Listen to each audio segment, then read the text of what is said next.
एकदा नैमिषारण्ये। कथा चाहे वृंदावन की करें, चाहे उज्जैन की करें, चाहे अयोध्या की करें, आप सप्तपुरियों में किसी की कथा करें, पर उस कथा का प्रारंभ होगा तो नैमिषारण्य से होगा। तो इसका महात्म्य तो बहुत है।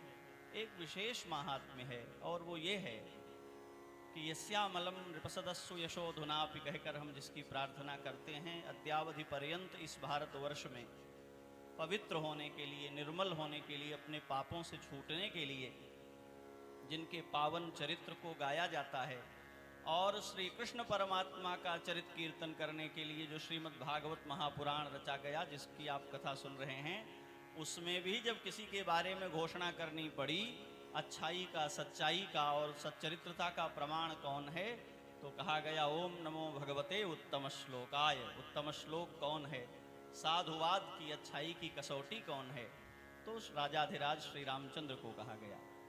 दुनिया भर की तपस्याएं अपना अपना महत्व रखती हैं। किसी ने धन मांगा है, किसी ने पद मांगा है, किसी ने अमरत्व मांगा है, किसी ने ज्ञान मांगा है, किसी ने स्वर्ग मांगा है, किसी ने वैकुंठ जाना मांगा है। ये नैमिष की भूमि है जहाँ किसी ने तपस्या की है और कहा हम वैकुंठ नहीं जाएंगे। यदि तपस्या से प्रसन्न होकर परमात्मा कुछ दे सकते हैं तो वैकुंठ ही धरती पर उतर आवे, क्योंकि कौन कौन वैकुंठ जाएगा। और महाराज मनु की तपस्या का फल ये हुआ है कि वैकुंठ ने धरती पर आना स्वीकार किया है और इस धरती को भूवैकुंठ की प्राप्ति हो गई है। परमात्मा श्री रामचंद्र का अवतार इस नैमिषारण्य की तपस्या के फलस्वरूप हुआ है। यहीं आकर महाराज मनु ने तपस्या की है, देवताओं को लौटाया है, सारी कामनाओं को जीतकर भगवान को मृत्युलोक में जगत पिता को पुत्र होकर आने के लिए विवश किया है।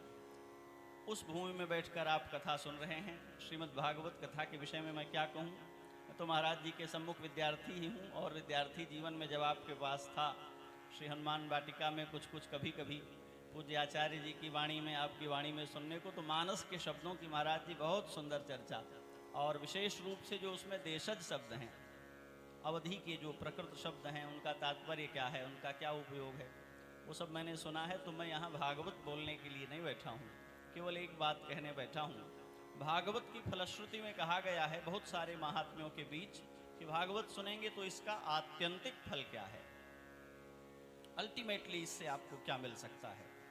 तो कहा कृष्ण प्राप्तिकरम, ये परमात्मा श्री कृष्णचंद्र को प्राप्त करा देने वाला है। अब एक दूसरी बात, नैमिषारण्य में आकर के चाहे जो मंत्र जपो मिलेगा कौन, श्री सीतारामचंद्र जी ही मिलने वाले हैं। क्योंकि जब यहाँ आकर के महाराज मनु ने तपस्या की तो कहा क्या जपते हैं, बोले 12 अक्षर मंत्र पुनि जपहि सहित अनुराग, वासुदेव पद पंकरहूँ दंपति मन अतिलाक। अब 12 अक्षर की महापुरुषों ने खूब अलग अलग व्याख्याएं की हैं। एक तो वही व्याख्या है जो हम लोगों को प्राप्त मंत्र है, उसमें युगल सरकार को मिला देने से 12 अक्षर पर अलग अलग व्याख्याएं। मैं केवल ये निवेदन कर रहा हूँ, यहाँ बैठकर मनु महाराज ने तपस्या करके नैमिष की भूमि को सिद्ध कर दिया है। चाहे जिसका मंत्र जपो, चाहे जो तप करो, जब उसका फल प्रकट होगा तो हमारे श्री सीताराम जी ही प्रकट होने वाले हैं, दूसरा कोई मिलने वाला नहीं। नैमिष की ये भागवत सप्ताह की कथा, जैसी भागवत